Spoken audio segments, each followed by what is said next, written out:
Hi பா எல்லாம் எப்படி இருக்கீங்க? இன்னைக்கு நம்ம செரின் வீட்டு சாப்பாடுல ஒரு புட்டு ரெசிபி தான் பண்ண போறோம். இந்த புட்டு பார்த்தீங்கன்னா பிரேக்ஃபாஸ்ட்டுக்கும் சாப்பிடலாம், அப்புறமா ஸ்நாக்காவும் சாப்பிடலாம். அந்த மாதிரியான ஒரு புட்டு தான். இதுக்கு முன்னாடி நம்ம ராகி புட்டு போட்டிருக்கோம், கோதுமை மாவுல புட்டு போட்டிருக்கோம், அரிசி மாவுல புட்டு போட்டிருக்கோம். அப்புறமா இன்னைக்கு அப்போ என்ன புட்டு செய்ய போறீங்க அப்படின்னு கேட்பீங்க. எல்லா புட்டும் போட்டிங்களே, இன்னைக்கு என்ன புட்டு செய்ய போறீங்கன்னு கேட்பீங்க. அவல் புட்டு செய்ய போறோம். அதுக்கு நான் வந்து சிகப்பு அவல் எடுத்து வச்சிருக்கேன். அதில் தான் இன்னைக்கு நம்ம புட்டு பண்ண போறோம். ரொம்ப ஈஸியாகவும் இருக்கும், அதே சமயம் டேஸ்ட் வந்து ரொம்ப ரொம்ப அருமையாக இருக்கும். அதே போல் பார்த்தீங்கன்னா எல்லா நாளுமே நம்ம ஒவ்வொரு விதமான ஸ்டைலில் புட்டு வேக வைப்போம். புட்டு வேக வைக்கிறதுலே நம்ம நிறைய மெத்தட் யூஸ் பண்ணியிருக்கோம். இட்லி சட்டியில் வேக வச்சுருக்கோம், அப்புறம் ஸ்டீமரில் வேக வச்சுருக்கோம், அதுக்கப்புறம் ஒரு கடாயில் போட்டு வேக வச்சுருக்கோம். இன்றைக்கி நம்ம பண்ண போகிறது கொஞ்சம் டிஃப்ரெண்ட்டான ஒரு ஸ்டைலில் தான் புட்டு வேக வைக்க போகிறோம். எப்படின்னு பார்த்தீங்கன்னா தேங்காய் சிரட்டையில் தான் இன்றைக்கி புட்டு நம்ம பண்ண போகிறோம். இதுக்கு நம்ம பாத்திரம் எதுவும் யூஸ் பண்ண பாத்திரத்தில் போட்டுலாம் புட்டு வேக வைக்கிறதில்ல, இதில் போட்டு தான் வேக வைக்க போகிறோம். இந்த மாதிரி ஒரு தேங்காய் சிரட்டை நீங்கள் எடுத்து வச்சுக்கோங்க. அந்த அடியில் கண்ணு இருக்கும் பார்த்தீங்களா, அந்த மாதிரி சிரட்டை தான் இதுக்கு புட்டுக்கு வந்து யூஸ் பண்ண முடியும். அந்த மாதிரி ஒரு சிரட்டை நான் எடுத்து வச்சுருக்கேன். முதல்ல நம்ம புட்டுக்கு ரெடி பண்ணிவிட்டு அதுக்கப்புறமா எப்படி வேக வைக்கலாம் அப்படிங்கிறத நான் பார்க்கலாம். புட்டு வேக வைக்கிறதுக்கு முன்னாடி கொஞ்சம் சுடு தண்ணி காய வச்சுக்கலாம். ஏன்னா புட்டுக்கு பிசைஞ்சு வைக்கணும் இல்லையா, அதனால லைட்டாக சுடு தண்ணி காய்ஞ்சிக்கிட்டும், வெதுப்பாக காயட்டும். அதுங்குள்ளே நம்ம புட்டுக்கு மாவு அரைச்சிட்டு வந்துடலாம். 1/4 கிலோ சிகப்பு அவல் எடுத்து வச்சுருக்கேன். இதுக்கு பதில் நீங்கள் வெள்ளை அவல் கூட எடுத்துக்கலாம். இப்போ இதை மிக்ஸி ஜாரில் மாற்றிக்கலாம். கழுவவோ இல்லை வறுக்கவோ தேவையில்லை,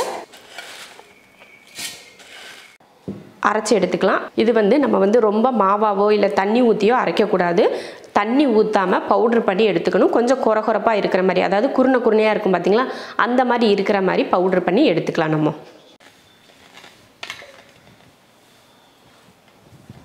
அரைச்சாச்சு. இங்கே பாருங்கள், நல்லா குருணையாக இருக்குது. இந்த மாதிரி தான் இருக்கணும். நம்ம ரவையை விட கொஞ்சம் சின்னதாக இருக்குது. நல்லா குருணையாக அரைச்சி எடுத்தாச்சு. தேவையான உப்பு போட்டு கலந்து விட்டுறலாம். அடுத்து சுடு தண்ணி பார்த்திங்கன்னா நம்ம வெதுப்பாக காய வச்சுருந்தோம் இல்லையா, அதை சேர்த்து புட்டுக்கு பிசைஞ்சிக்கலாம். தண்ணி வந்து இந்த மாதிரி தொளிச்சு விட்டு பிசையணும். நம்ம எப்பயுமே புட்டுக்கு பார்த்திங்கன்னா தண்ணி வந்து லைட்டாக தெளிச்சு விட்டு தான் நம்ம பிசைவோம். அந்த மாதிரி இதையும் பிசைஞ்சிக்கலாம். நல்லா கட்டி இல்லாமல் பிசைஞ்சு எடுத்துக்கலாம். நல்லா இருக்கும். இந்த மாதிரி உதிரியாகவும் நல்ல ஈரப்பதமாக வர வரைக்கும் நல்ல பஞ்சு போல் இருக்குது. பார்க்குறது தொட்டாலே அப்படியே பஞ்சாக இருக்கிற மாதிரி இருக்குது. அந்த மாதிரி பிசைஞ்சு எடுத்து வச்சுருக்கேன். பார்த்து பக்குவமாக அமுத்தி பிசையாமல், அதே போல் தண்ணியும் அதிகம் ஊற்றிடக்கூடாது. அப்படி பிசைஞ்சு எடுத்துக்கணும். பாருங்கள், உதிரியாக இருக்குது. இப்போ இதை அப்படியே வச்சிடலாம் ஒரு 5 நிமிஷத்துக்கு. அதுக்கப்புறமா நம்ம வேக வச்சுக்கலாம். மூடி வச்சிடலாம். அவலை பவுட்ரு பண்ணி நம்ம இப்போ வந்து பிசைஞ்சு எடுத்தாச்சு. நான் ரொம்ப வந்து மாவாக பவுட்ரு பண்ணாமல் கொஞ்சம் குருணையாக இருக்கிற மாதிரி பவுட்ரு பண்ணி லைட்டாக தண்ணி சூடு பண்ணிவிட்டு கொஞ்சமாக ஊற்றி, நம்ம எப்பயும் சொல்லுவேல புட்டுக்கு வந்து நம்ம விரலை வச்சு இப்படி கலந்து பிசைஞ்சு எடுக்கணும். அதே போல் பிசைஞ்சு வச்சுருக்கேன். அந்த அவல் வந்து வரன்னு இருக்கும் பார்த்தீங்களா, அதனால ஒரு 5 நிமிஷத்துக்கு நல்லா அந்த ஈரப்பதத்தில் ஊறி வரட்டும். அதுக்கப்புறமா நம்ம வேக வச்சா தான் நல்லா சாஃப்டாக இருக்கும். அதனால தான், இல்லைன்னா நறுக்குன்னு இருக்கும். இப்போ உடனே நம்ம வேக வைக்கலாம், ஆனால் வந்து சாப்பிட்றப்ப வந்து ஒரு மாதிரி நறுக்குன்னு இருக்கிற மாதிரி இருக்கும். அரிசி வந்து ரொம்ப ஊறாமல் ஒரு மாதிரி நறுக்கு இருக்கும் பார்த்தீங்களா, அந்த மாதிரி இருக்கும். அதனால இது நல்லா ஊற வச்சுட்டு ஒரு 5 நிமிஷம் போதும். அதுக்கு மேலே ஊற வைக்க தேவையில்லை. ஊற வச்சுட்டு அதுக்கப்புறமா நம்ம வேக வச்சு எடுத்தால் தான் நல்லா சாஃப்டாக இருக்கும். இப்போ 5 நிமிஷம் ஊறட்டும். 5 நிமிஷம் ஊறுற நேரத்தில் நம்ம தேங்காய்லாம் துருவி எடுத்துக்கலாம். இந்த மாதிரி டைம்லாம் இருக்கும் இல்லையா, அந்த மாதிரி டைமில் நம்ம துருவி எடுக்கிறது, ஏதாவது ரெடி பண்ணுறது, இதெல்லாம் ரெடி பண்ணிக்கலாம். ஆனால் நான் வந்து முன்னாடி எல்லாத்தையும் துருவி தான் எடுத்து வச்சுருக்கேன். 5 நிமிஷம் ஊறினதுக்கப்புறமா நம்ம புட்டு செய்யலாம். புட்டுக்கு மாவு ஊற வச்சு 5 நிமிஷம் ஆயிடுச்சு. முதல்ல நம்ம குக்கர் அடுப்பில் வச்சு தண்ணி ஊற்றி விட்டுறலாம். சின்ன குக்கர் அப்படிங்கிறதுனால ஒரு 1/2 செம்பு அளவுக்கு நான் தண்ணி ஊற்றிக்கிறேன். நீங்கள் பெரிய குக்கரில் வைக்கிறதுனா 1 செம்பு அளவுக்கு ஊற்றிக்கோங்க. இப்போ வந்து இது சூடாகிட்டு இருக்கட்டும்.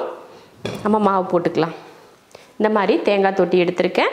அதில் அடியில் இந்த ஒரு கண்ணு இருக்கும் பார்த்தீங்களா, 3 கண்ணு இருக்கும் பார்த்தீங்களா, அதில் ஒன்றை நம்ம கத்தி வச்சு ஓட்டை போட்டோம்னா அது ஓட்டை விழுந்துரும் பாருங்க. இந்த மாதிரி ஓட்டை போட்டு எடுத்து வச்சுருக்கேன். அவல் பார்த்திங்கன்னா அரைச்சது நல்லா ஊறிடுச்சு. நல்லா ஊறியிருக்கு. இப்போ இந்த தேங்காய் தொட்டியில் நம்ம தேங்காய் வச்சிடலாம். ஃபஸ்ட்டு நம்ம தேங்காய் போட்டுக்கலாம். 1 ஸ்பூன் அளவுக்கு தேங்காய். அடுத்து மாவு சேர்த்துடலாம்.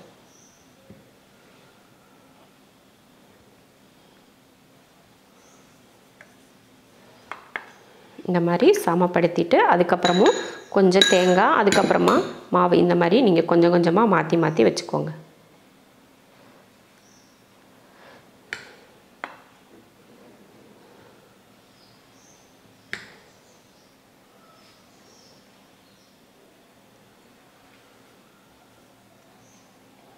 வச்சுட்டு நல்லா லைட்டாக அமுத்தி விடணும். ரொம்ப அமுத்தி விட வேண்டாம், லைட்டாக அமுத்தி விட்டால் போதும். இந்த மாதிரி இதுக்கு மேலே கொஞ்சம் தேங்காய் விட்டுக்கலாம். அவ்வளோதான். இப்போ ரெடி ஆயிடுச்சு. ஒவ்வொரு தேங்காய் சிரட்டை பார்த்திங்கன்னா பெருசாக இருக்கும், சின்னதாக இருக்கும். அதே பொறுத்து நீங்கள் மாவு நிறைக்கிறது, தேங்காய் போடுறதுலாம் உங்கள் விருப்பம். தேங்காய் வந்து உங்களுக்கு புட்டுக்கு நிறைய பிடிக்கும் அப்படின்னு நினச்சிங்கன்னா நிறைய தேங்காய் நீங்கள் சேர்த்துக்கோங்க. நான் அடியில் ஒன்று, நடுவில் ஒன்று, மேலே ஒன்று, 3 ஸ்பூன் அளவுக்கு சேர்த்துருக்கேன். கரெக்டாக இந்த புட்டு வந்து ஒருத்தர் சாப்பிட்றதுக்கு கரெக்டாக இருக்கும். ஒவ்வொருத்தருக்கும் ஒவ்வொரு தேங்காய் சிரட்டை கொடுத்து அதை கொட்டி அவங்க சாப்பிட்டாங்கன்னா ரொம்ப சூப்பராக இருக்கும். இப்போ புட்டுக்கு வந்து ரெடியாக இருக்குது. அடுத்து வந்து நம்ம குக்கர் மூடி போடணும். குக்கர் மூடியில் கேஸ்கட் போட்டு மூடி வைங்க. அப்போ தான் இது வந்து ஸ்டீம் வந்து வெளியில் வராமல் இந்த புட்டு வந்து வேகும். அதனால் இந்த பெல்ட் போட்டுக்கோங்க. இப்போ நல்லா தண்ணி கொதிக்க ஆரம்பிச்சிருச்சு. இப்போ மூடி வச்சிடலாம். இப்போ இதில் வந்து ஆவி வரும் பார்த்தீங்களா, இதில் ஆவி வர ஆரம்பிச்சிருச்சு. இதில் என்ன பண்ண போகிறோம்னா, இந்த விசில் போடுற இடம் இருக்குது பார்த்தீங்களா, அது வந்து இந்த ஓட்டைக்குள்ளே நம்ம விட்டுறணும். இந்த மாதிரி விடணும். நல்லா ஓட்டை போட்டுக்கோங்க. உள்ளே போயிடுச்சு. வைக்கிறதுக்கும் எடுக்கிறதுக்கும் கொஞ்சம் ஃப்ரீயாக இருக்கிற மாதிரி ஓட்டை ஒன்று போட்டுக்கோங்க. இப்போ மூடி வச்சிடலாம். ஏதாவது ஒரு தட்டு ஒன்று வச்சு இந்த மாதிரி மூடி வச்சுக்கோங்க. இப்போ பார்த்தீங்கன்னா வச்சாச்சு. நல்லா ஆவி வருது பாருங்க. வச்ச உடனே ஆவி வர ஆரம்பிச்சிருச்சு. ஒரு 8 நிமிஷத்துக்கு வேக வச்சுக்கலாம். அடுப்பை வந்து மீடியம் ஃப்ளேமில் வச்சுட்டு ஒரு 8 நிமிஷம் இதை வேக வச்சுட்டு அதுக்கப்புறமா எடுத்துக்கலாம். இப்போ புட்டு வேக வச்சு பார்த்தீங்கன்னா 8 நிமிஷம் கிட்ட ஆயிடுச்சு. நல்லா ஆவியும் பார்த்தீங்கன்னா நல்லா ஆவி பறக்க வந்துட்டுருக்கு பாருங்கள். நல்லா வெந்துட்டுருக்கு பாருங்கள். எடுத்து பார்த்தோம்னா இந்த மாதிரி இப்படி சுருண்டு வந்துச்சுனாலே புட்டு நல்லா வெந்துருச்சுன்னு அர்த்தம். இப்போ எடுத்துருவோம். இப்போ வந்து ஸ்டவ் ஆஃப் பண்ணிடலாம். ஆஃப் பண்ணிவிட்டு இப்போ புட்டு எடுத்துடலாம்.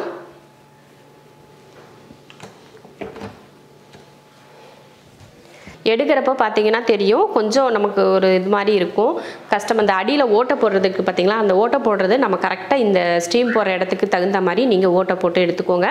அப்போ தான் வைக்கிறதுக்காக இருந்தாலும் சரி எடுக்கிறதுக்கும் ஈஸியாக இருக்கும். இப்போ இந்த மாதிரி ஒரு பிளேட்டை இந்த மாதிரி வச்சுட்டு கொட்டிக்கலாம்.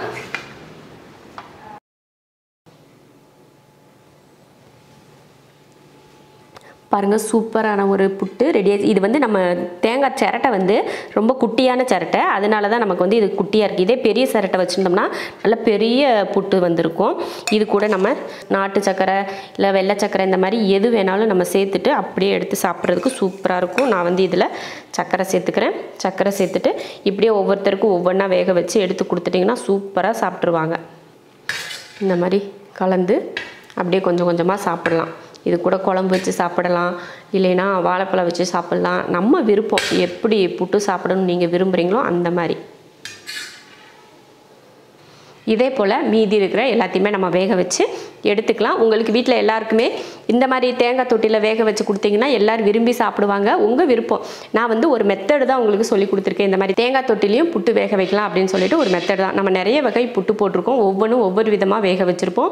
அதே போல் டேஸ்ட்டும் பார்த்தீங்கன்னா ஒன்றும் ஒவ்வொரு விதமாக இருக்கும் அந்த புட்டும். இதே மாதிரி நீங்களும் அவலில் புட்டு செஞ்சு பார்த்துட்டு எப்படி இருக்குன்னு சொல்லிட்டு கமெண்ட்டில் சொல்லுங்கள். பிடிச்சிருந்தா லைக் பண்ணிவிட்டு ஷேர் பண்ணிவிட்டு நம்ம ஷெரின் வீட்டு சாப்பாடு சேனலை சப்ஸ்கிரைப் பண்ணி பக்கத்தில் இருக்க பெல் ஐக்கானை கிளிக் பண்ணி வச்சுக்கோங்க. இப்போ நான் வந்து சாப்பிட போகிறேன். சூப்பராக இருக்குது. பஞ்சு மாதிரி இருக்குது. அவல் வந்து சாஃப்டாக இருக்கும் இல்லையா, அதனால் இது சாப்பிட சாப்பிட அப்படியே பஞ்சு சாப்பிட்ட மாதிரி இருக்குது. தரமாட்டேன்.